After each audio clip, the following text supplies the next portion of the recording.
You guys have probably heard that saying, evil spirits stay away when you speak the name of the divine, right? Like when you mention God's name, all the dark entities around you just can't come near you. They can't mess with you because that holy protection keeps them at bay. And guys, there's this super interesting thing that happened right here in our own backyard in Brooklyn, New York. There was this one place that was absolutely terrifying, like seriously haunted beyond belief. And right in that exact spot, they built a church. After that church went up, everything just sorted itself out. Everything became peaceful again. But before that church was built, the history of that place was literally dangerous as hell. When I was sitting down to write the script for this story, guys, I'm not gonna lie, I was getting goosebumps. I was literally thinking, like, what's missing from this story? Do I need to add some spice to it? Sometimes you wonder if you need to dramatize things, though we've never really had to do that. But this story is already so dramatic, so terrifying, that you're gonna think, man, I'm not sleeping tonight. A lot of people don't believe that this area in Brooklyn is haunted because, it's where a lot of wealthy people live. But there's this one area where the old school folks, the traditional people who've lived there for years, they always avoid this one specific place. They'll never walk through there. But some people, they want to take shortcuts and then they get trapped. They never make it out of that place alive. This place is called Riverside Housing Complex. Welcome guys to my American Horror Story series, and I guess it's time to announce that this is the last episode of this series. I want to make it very clear that this is the last episode of the American Horror Story series for now. But American Horror Stories will never end on this channel. They'll keep coming consistently, just not back to back like I've been doing this month. I'll keep posting them, but with some gaps in between. There are so many mysteries, so many stories we need to talk about. We'll cover those too. But right now, for the next few weeks, this is the last episode of American Horror Stories. But before we start this video, make sure to subscribe to this channel for more horror, mystery, and historical videos like this. Now this story begins. This goes back to 1989. In Riverside Housing Complex, all the people who worked for the helicopter transport company lived in these quarters. This company provided housing for their employees in this complex. Let me give you the backstory first so you can connect the dots later. There was this girl who lived there. Everyone knew her really well. But gradually, this girl started becoming different. She stopped talking to people. When people would come and ask her, "Honey, is everything okay? What's the problem?" she would just wait. She was always waiting for someone, always waiting. But no one ever came to visit her, or she would just sit there silently by herself.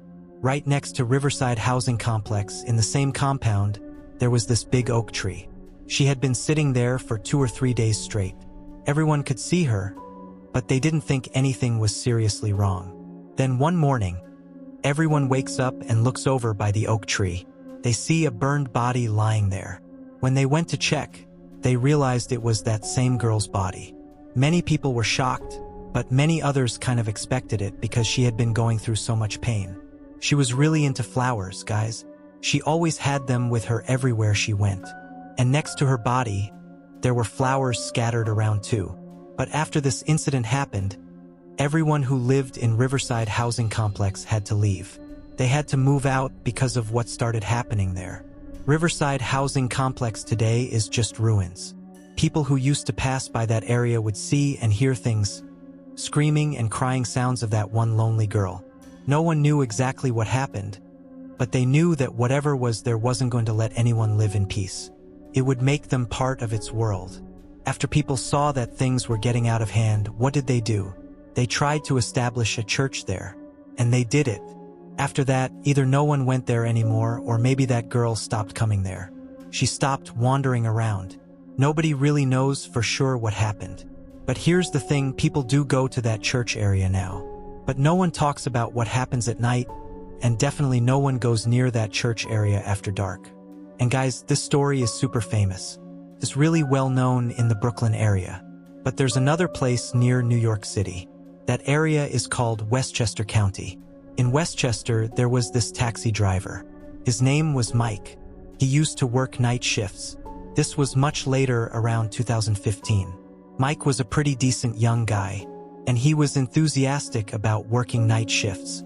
His night shift was about to start. It was around midnight. Mike was ready to head out and start driving. He had decided that night that whatever passengers he got, he was only going to pick them up from Westchester. He wasn't going to go anywhere else. He was going to stay local. He started his taxi and got in. He went and parked near the train station because that's where most passengers come and go. He's waiting there, seeing that no trains are coming. No trains coming.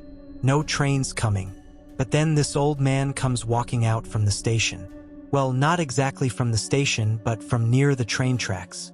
And he comes up and says, "Can you take me to Brooklyn?" Then Mike said, "Sir, it's really late right now. How can I drive to Brooklyn? It's a 3-hour drive from Westchester to there. Even if there's no traffic, it's still 3 hours." Then the old man says, "Look, buddy, I'll pay you double fare." Mike said, "You're offering double fare in the middle of the night?" Then he said, "All right, fine. Come on, get in. I'll take you to Brooklyn." Then the old man said, "But son, there's one condition. You need to get me there really fast because someone is waiting for me there, and it's really important that I get there." Then Mike said, "I'm already talking about going at night with you. I never do this usually, go with anyone this late. I'll take my time and drive comfortably." The old man said, "Then I don't want to come with you." Then Mike said, "Okay, fine. Come on, sit down. I'll get you there as quickly as possible." 1 hour had passed. The ride was supposed to be 2.5 to 3 hours. Mike was a pretty talkative guy. Like, he was young, but he was getting bored. He looked in the rearview mirror and this old man was just sitting there, very quiet, very sad. Then Mike asked, "Sir, why are you so sad today? Like, did something happen? Are you going somewhere and that too so late at night? Is someone sick? Are you going to a hospital in Brooklyn?" The old man didn't say anything for a while. Then he said, "Something like that, I guess. Someone is sick, or maybe something is wrong. I just need to go meet them. I don't have much time. I just need to meet them." Then Mike said, "All right, I'll get you there." After driving for a bit more, Mike asked, "Sir, if someone is sick, do you want to go to their house?" The old man said, "No, this place is a bit different. I'll tell you later. Once we get into Brooklyn, then I'll tell you." Then suddenly, the old man asked Mike, "What day is it today?" Mike said, "I don't really know." Then the old man said, "Can you see the moon?" Mike said, "No." Then the old man said, "That means it's a new moon tonight. Today's a pretty good day." Then Mike said, "Sir, new moon nights are pretty weird. People don't go out at night, and you think the new moon night is good." The old man didn't say anything. Then suddenly, the old man spotted a tree, and on that tree there were some flowers, some blooms and leaves. And he said, "Stop, stop, stop." Then he said, "Son, I'm pretty old now, but near that tree there are beautiful flowers. I was wondering if you could pick some for me, at least 4 or 5. If you can get 2 or 3, that would work too. But please bring some back." Then Mike said, "It's so late at night. There might be bugs and stuff over there." Then the old man said, "Please, just do this one favor for me. I'll do whatever you ask after this. But please do this. The person I'm going to meet really loves these flowers." Then Mike said, "All right, I'll go." He went and picked flowers and brought them back. Mike was finding all of this really strange. For the first time, he had gotten a passenger who was so quiet. It was so late at night. Usually, every passenger at this time of night likes to chat with people. But this guy was so quiet. He was getting really bored. Then he started talking himself. "So, sir, do you live there? Do you live in Brooklyn?" The old man said, No. There was a time when I used to live in Brooklyn. But then I moved here to Westchester, and now I always live here in Westchester." Mike said, "Oh, okay. Mike was trying to tell the old man things, but there was no interest showing on his face. Like he didn't care about what Mike was saying or didn't understand it. Or maybe he was lost in a completely different world. The old man continued, "Yeah, like a very old relative lives there. Something like that." Then Mike said, "Oh, okay. Like very old meaning someone really close to you? Or a friend or something? The old man said, no, not friends or anything. Very close. Like family. I don't go back and forth every day. Only twice a month there's a time when I have to go there or when I get to go. Because these days in Riverside Housing Complex. And that's all he said, and the old man went quiet. But Mike heard it. He said, sir, what? Did you just mention Riverside Housing Complex? This is what was going through Mike's mind. Mike's whole face went pale when he heard Riverside Housing Complex in Brooklyn. No one has gone there for years. No human being lives there. It's in ruins. Why does this man want me to take him to such a place at 3 a.m.? Then Mike asked, sir, are you talking about taking you to Riverside Housing Complex? The old man didn't answer. Mike asked again, sir, do you want to go to Riverside Housing Complex? The old man said, yes, I need to go there. Why? Mike didn't say anything. But Mike knew one thing very well, that Riverside Housing Complex had a very bad reputation. Because of its stories, because of its history. He knew very well that there used to be a girl who lived there. She had committed suicide there, right next to an oak tree, after which people started saying that her spirit wanders there. It's a spirit that is completely burned. Whoever sees it will die of a heart attack just from seeing it. It's a spirit that won't have mercy on anyone. It wants to make every person face the same thing, feel the same thing that she felt while burning. And tonight, I'm going to Riverside Housing Complex, where every person thinks 10 times before even setting foot there. Does this old man not know anything about its history? Why is he taking me to hell? Then he told this old man, sir, don't you know anything about Riverside Housing Complex? It's hell for human beings. The old man said, this is all just talk, just rumors. Nothing like that happens. Now Mike had reached Brooklyn. He said, sir, I won't go inside Riverside Housing Complex. I'll drop you off outside. The old man said, fine, I'll get out here. And then Mike stopped outside and was drinking water.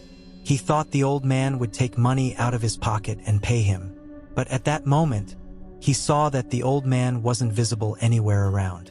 And he saw that the old man was walking inside through the gate of Riverside Housing Complex. He said, damn, I drove a taxi for 3 hours. I wasted so much gas. And now this guy is going inside without paying me? This can't happen. This just can't happen. I need my money. Then he ran inside after him. And after that, he could see that no one was inside. In the middle of all this, he had forgotten one thing. He didn't get paid, that's fine. He drove taxi for 3 hours. That's also fine. But for 3 hours, this thought was in his mind that no matter what happens, I will not go inside Riverside Housing Complex. His feet were inside that gate. The thing he was most afraid of was now in front of him. Maybe he was standing right in the middle of that fear. He said, I don't care. I need my money. He looked around. The old man wasn't visible. But he could see the flowers that he had picked along the way scattered on the ground. He said, if the flowers are here, then this old man must be around here somewhere. I need to find him. Where is he? I need my money. Then he said, no man, I can't find this old guy. He's gone and hidden somewhere. I need to get out of here. Then as he was just turning around to go back to the gate, he saw right there next to the gate, a little behind where he came from, there was an oak tree. All the stories he had heard since childhood about Riverside Housing Complex's oak tree came flooding back to him. This is the same oak tree where that woman wanders. He remembered everything. He thought, when I was coming in, money was on my mind, and at that time I didn't think that I was crossing this oak tree to come in. I was passing right by it. But now when I need to save my life, when I need to return to my home, this oak tree is affecting me so much. It's bothering me so much, and I have to go through it to get to the gate. Either I pass by this oak tree and get to my house, or I stay here like I am now. Then, gathering courage, he started to leave from there. Taking light steps, he was walking away from there. And then he reaches near the oak tree. He wanted to glance there lightly, but still wasn't looking. But still, a voice came from above the oak tree. So today you came. And his eyes went up to the oak tree. A woman was sitting up there, on the branch of that tree. She made eye contact with Mike. She said, "Today is the new moon night. Today you came. You knew that today was the new moon night. Still you came. You know about this place, still you came. You know everything. Still you're standing here. You must have come here thinking something." As she was talking, step by step, she was coming down from that tree. Coming down slowly. And Mike also didn't break eye contact. Now she was standing right in front of him. While talking, Mike came to his senses and tried to run from there. He could hear that this woman was coming after him. And just as he was about to reach that gate, before that, his foot hit a stone and he fell right there. He thought, "That's it, my life ends here." He looked back, but there was no woman behind him, and he looked to his right side. On the right side was a church. A candle was burning there. Then he remembered that there's also a church here. This was established so that I could be saved from all these things. Every person could be saved. He prayed more that this shouldn't happen to anyone else in the future. "Thank you so much for saving me." He expressed his gratitude and got up, went past that gate, and got in his taxi. But still, this whole thing wouldn't leave his mind, that all these things had happened to him. His eyes kept going back to that Riverside Housing Complex area. When he looked one last time near that oak tree from his taxi, he saw someone sitting on the branch, someone peeking, and someone's feet were hanging. That means someone was definitely there. But still, Mike, the taxi driver, drove away from there and got on the highway. There was a small tea stall on the highway where he went and sat down. He was under a lot of stress. The tea vendor was also completely free because there were no other customers so late at night. He asked, "Where are you coming from that you look so tired?" Mike said, "Riverside Housing Complex." The shop owner said, "Hey, what kind of crazy person are you? When you know that you don't go to Riverside Housing Complex in the middle of the night. Not middle of the night. No one goes there in the afternoon or evening either. You're going there in the middle of the night when you know such weird things happen there. Why do you need to go?" Then Mike said, "Hey, I didn't have to go inside. There was an old man whom I had to pick up from Westchester and drop off there. He was giving me double fare, and I thought I wouldn't work anywhere else all night. I'll just do this one fare, take double fare, and then go home and sleep peacefully with my wife and kids. But I don't know what happened. What kind of cursed place is that?" Then the tea vendor said, "Look, it's not cursed. An accident happened there, that's all." Which made that place like this. It's said that around 1989, a girl used to live there, and she lived alone. She had no one in this world, but she had a boyfriend, or she was someone's girlfriend. She was crazy about someone. She loved a boy so much, and that boy also loved her. But that boy's family didn't approve of this, that this girl has no family. She's not good, or she works at the helicopter company, or they didn't want a working girl. These were all their reasons, because of which that boy's parents refused, saying we can't accept this girl. This girl's name was Sarah, and that boy's name was David. And things got to the point where when both of them found out that nothing was going to happen now, David got married somewhere else. So one last time David was going to go and meet her. The last time David went to meet her, he brought her flowers and leaves, the ones she liked, and left from there. After leaving, David found out that she had committed suicide that same day. She had set herself on fire. David also never got married in his life. He also used to live in Brooklyn. But after this whole incident happened, he had to shift to Westchester. And after shifting to Westchester, he would always just come and visit here. And he would keep telling the world that I meet her every day. Her spirit appears to me every day. I see her wandering everywhere. And he used to tell everyone this thing, that one day will come when I will stay with her forever. I will stay with her forever. I'll do something so that I'll stay with her. Now this is about one day when David was returning to his home in Westchester. He called his friend and said, "Today I'm coming after meeting Sarah." Then his friend said, "Hey bro, which Sarah? She's dead already. Just forget about her now." He said, No, she still lives there near that same oak tree. She talks to me, man."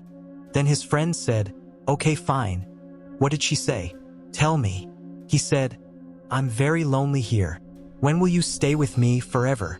Then he said, "How can I stay with you? Tell me." Then she said, "By dying and coming to the other side of this world, I can meet you. The rest is up to you." After that, it said that David jumped from a train that same day and killed himself. And that station was Westchester Station. After hearing all these things, Mike was completely freaked out, completely shocked. What is this? Every single thing, every single dot is connecting here. Then the tea vendor said, "You also brought an old man, right? Where is he?" Mike said, "He just went inside Riverside Housing Complex. I saw flowers, but after that I didn't see anything else. He didn't come back. Maybe he went further inside." Then Mike got up. He said, "Okay bro, whatever it is, I'm leaving now. It's a 2 to 3 hour journey back. I have to return. And I don't know, my mind is not working properly." Then he went to his taxi. He looked in the back seat. All those same flowers and leaves were kept there. He thought, "David, wasn't that who I just picked up from Westchester Station and dropped off at Riverside Housing Complex? And today is the new moon night.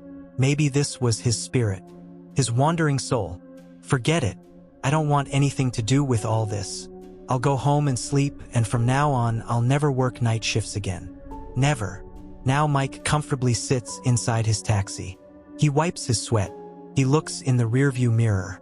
That same old man is sitting there. He's holding those flowers in his hands. He tells him, "Now let's go to Westchester train station. It's time for my death." And that taxi drives away from there. Before this video ends today, I just want to tell you guys that there are so many stories like this in our American cities. I don't want to end this series at all, but there are so many stories in our American cities that this is an endless series. I never want to end this series. Just for now, for this month, this is my last one. But many more stories will come in the future because America is such a place where there are so many such stories. Not just America, I want to bring a series on Los Angeles. I want to bring a series on Chicago. About every place. You guys tell me which place I should make a series on. But for now, I want to tell you something very important. I say this all the time, maybe. How many stories are happening around you right now, or wandering around? You don't even know. You don't even have an idea.